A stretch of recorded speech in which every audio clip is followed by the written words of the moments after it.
श्री गणेशाय नमः। भक्तों, आज की इस वीडियो में जानेंगे कामिका एकादशी व्रत कथा के बारे में। तो चलिए वीडियो शुरू करते हैं। सबसे पहले जानते हैं कामिका एकादशी व्रत का महत्व के बारे में। तो भक्तों, कामिका एकादशी का व्रत करने से इंसान को समस्त पापों से मुक्ति प्राप्त होती है और भगवान विष्णु सभी कष्टों को दूर करते हैं। कामिका एकादशी का व्रत करने से मनोवांछित फल की प्राप्ति होती है। एकादशी के दिन तीर्थ स्थलों में स्नान दान का भी शास्त्रों में प्राधान्य बताया गया है। कामिका एकादशी व्रत के फल को अश्वमेघ यज्ञ से मिलने वाले फल के बराबर माना जाता है। कामिका एकादशी के दिन भगवान विष्णु का पूजन करने से प्रीत प्रसन्न होते हैं, जिनसे व्यक्ति के जीवन में आने वाले कष्ट दूर होते हैं। कामिका एकादशी के दिन जो लोग सावन माह में भगवान विष्णु की पूजा करते हैं, माना जाता है कि उनके द्वारा गंधर्वों और नागों की पूजा भी संपन्न हो जाती है। कामिका एकादशी की कथा सुनने मात्र से ही यज्ञ करने के समान फल की प्राप्ति होती है।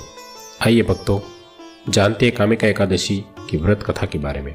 युधिष्ठिर ने पूछा कि हे गोविंद, हे वासुदेव, आपको मेरा नमस्कार है। श्रावण के कृष्ण पक्ष में कौन सी एकादशी होती है? कृपया उसका वर्णन कीजिए। भगवान श्री कृष्ण बोले कि हे राजन, सुनो, मैं तुम्हें एक पापनाशक उपाख्यान सुनाता हूँ, जिसे पूर्व काल में ब्रह्मा जी ने नारद जी के पूछने पर कहा था।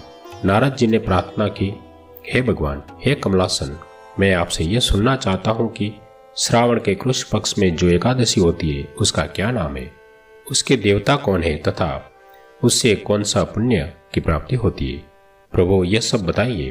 ब्रह्मा जी ने कहा कि नारद, सुनो, मैं संपूर्ण लोगों के हित की इच्छा से तुम्हारे प्रश्न का उत्तर देता हूँ। श्रावण मास में जो कृष्ण पक्ष की एकादशी होती है उसका नाम कामिका है। उसके स्मरण मात्र से वाजपेय यज्ञ के फल मिलता है। उस दिन श्रीधर, हरि, विष्णु, माधव और मधुसूदन आदि नामों से भगवान का पूजन करना चाहिए। भगवान श्री कृष्ण के पूजन से जो फल मिलता है वह गंगा, काशी, नैमिषारण्य तथा पुष्कर क्षेत्र में भी सुलभ नहीं है। सिंह राशि के बृहस्पति होने पर तथा व्यतिपात और दंड योग में गोदावरी स्नान से जिस फल की प्राप्ति होती है वही फल भगवान श्री कृष्ण के पूजन से भी मिलता है। जो समुद्र और वनस्पति समूची पृथ्वी का दान करता है तथा जो कामिका एकादशी का व्रत करता है, वे दोनों समान फल के भागी माने गए हैं। जो ब्याई हुई गाय को अन्यान्य सामग्री सहित दान करता है, उस मनुष्य को जिस फल की प्राप्ति होती है वही कामिका एकादशी का व्रत करने वाले को मिलता है। जो नरश्रेष्ठ श्रावण मास में भगवान श्रीधर का पूजन करता है, उसके द्वारा गंधर्व और नागों सहित संपूर्ण देवताओं की पूजा हो जाती है। अतः पाप भीरु मनुष्य को यथाशक्ति पूरा प्रयत्न करके कामिका एकादशी के दिन श्रीहरि का पूजन करना चाहिए। जो पाप रूपी पंख के भरे हुए संसार समुद्र में डूब रहे हैं, उनका उद्धार करने के लिए कामिका एकादशी का व्रत सबसे उत्तम है। अध्यात्म विद्या परायण पुरुषों को जिस फल की प्राप्ति होती है उससे बहुत अधिक फल कामिका एकादशी व्रत का सेवन करने वालों को भी मिलता है। कामिका एकादशी का व्रत करने वाला मनुष्य रात्रि में जागरण करके न तो कभी भयंकर यमदूत का दर्शन करता है और न कभी उसका जीवन दुर्गति में पड़ता है।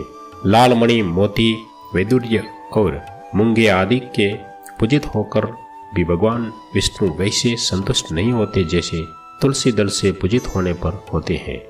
जिससे तुलसी की मंजरियों से श्री केशव का पूजन कर लिया है, उसने जन्म भर का पाप निश्चय ही नष्ट हो जाता है।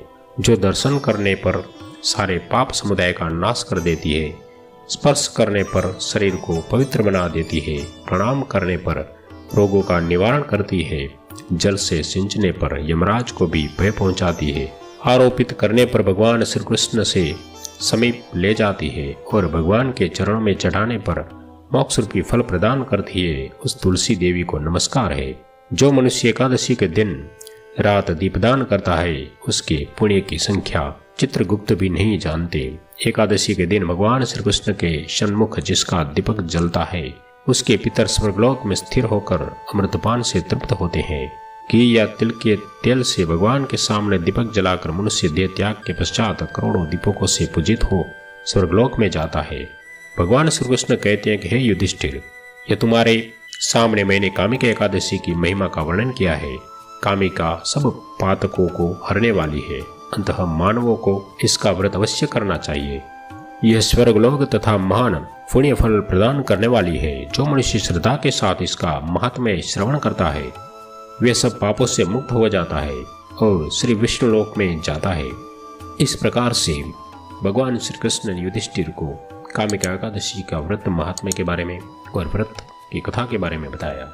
बोलिए श्री वासुदेवाय नमः।